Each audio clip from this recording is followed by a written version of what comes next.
สบายดีทุกคนช่วงนี้เนี่ยอากาศดีหลายเลยสิพาเข้าไปในเมืองเนาะไปเบิ่งบรรยากาศยามแลงว่าผู้คนเขาเจ้าเฮ็ดหยังแดเดี๋ยวเฮาไปเบิ่งพร้อมกันเลยเนาะ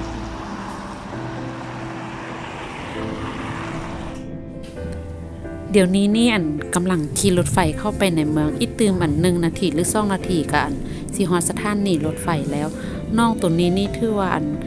งามหลายขนาดแล้วก็มีหลายคนเขาเจ้าจะมักมันลิ้นอยู่แถวๆนี้นี่เลย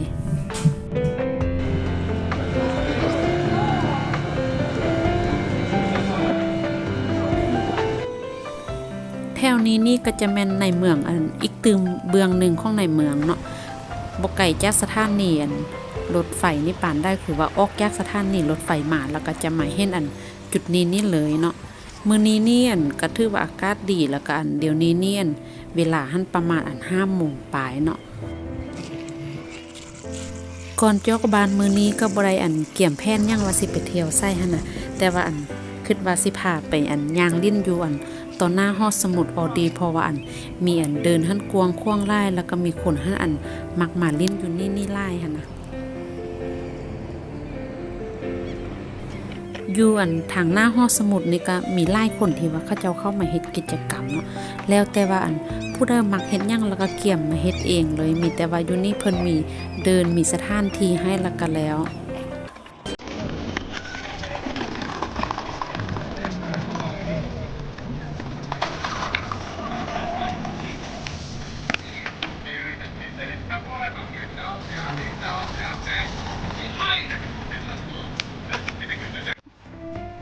อากาศหั่นดีแท้ดีว่าหั่นน่ะอยู่เมืองหนาวจังซี่นี่น่ะถ้าว่ามื้อใดที่ว่ามีแสงแดดแล้วก็อากาศดีๆจังซี่นี่หลายคนจะบ่มีผู้ใดมักอยู่เฮือนดอกส่วนหลายจะออกมารับแสงแดด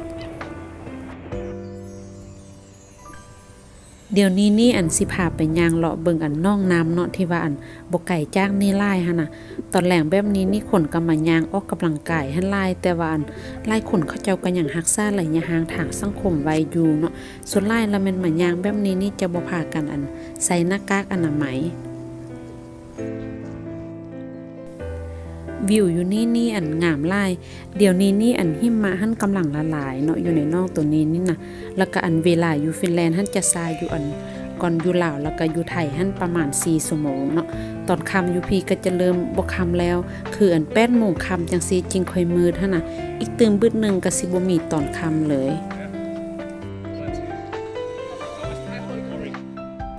เดี๋ยวนี้นี่กำลังสิพาย่างไปเบิ่งมุมอื่นแถวนี้นี่ก็จะเป็นส่วนสาธารณะแต่ว่าส่วนหลายเขาเจ้าจะบ่มานั่งลิ้นมีแต่พากันย่างผ่านแล้วก็มาย่างออกกำลังกายอยู่แถวนี้นี่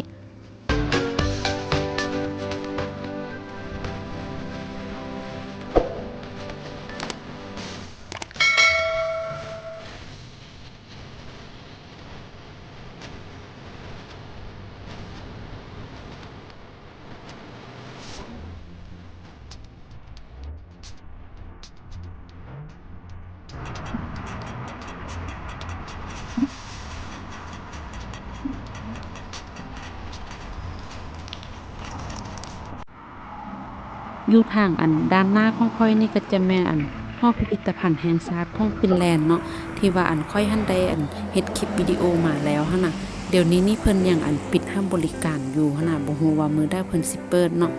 แถวนี้นี่ถือว่าเป็นจุดศูนย์รวมทางด้านการค้าเศรษฐกิจแล้วก็มีสถานที่ท่องเที่ยวหลายครบวงจรเลยเนาะมีทั้งหอสมุดหอวางแสดงแห่งชาติสถานีรถเมล์รถไฟก็แม่นอยู่นี่หมดแล้วก็ยังมีสนามกีฬาหั่นก็อยู่บ่ไกลจากนี่หลายนี่น่ะอันนี้นี่ก็จะแม่นรัฐสภาอีกเนาะค่อยหันมีแต่ย่างไก่ตลอดเลยแถวนี้นี่นะ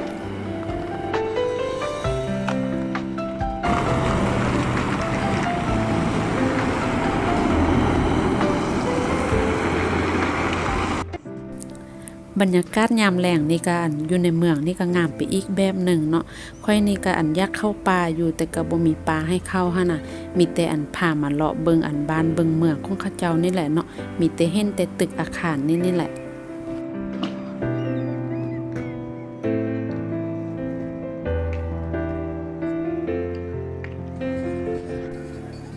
บริเวณนี้เนี่ยจะแม่นอยู่ต่อหน้าหอสมุดออดีจะกวางขว้างหลายหั่นน่ะเพิ่นหันจะใส่จัดงานต่างๆภายในประเทศอยู่นี่แหละเนาะเพราะว่าจะเป็นปีใหม่สากลเพิ่นก็มักมาจัดอยู่นี่เดี๋ยวฮอดยามฮ้อนนี่ก็จะมีหลายงานอยู่ที่ว่าเขาเจ้าเข้ามาใส่บริเวณนี้เพื่อจัดงานหั่นน่ะค่อยหันมักมาเล่นอยู่แถวนี้หลายหั่นน่ะมันเพลินใจเดี๋ยวนี้นี่ก็6 โมงปลายแล้วเนาะแดดก็ยังออกคักดีคักๆ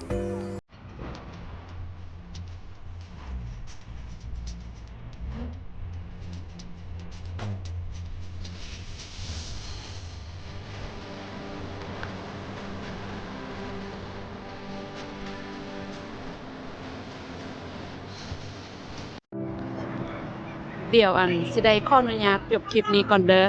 สุดท้ายนี้ใครที่สนใจเกี่ยวกับการท่องเที่ยววัฒนธรรมวิถีชีวิตอยู่ฟินแลนด์ฝากช่วยกดติดตามกดไลค์กดแชร์ช่องนี้ให้แด่ขอบใจที่ติดตามรับชมแล้วพบกันใหม่ในคลิปต่อไป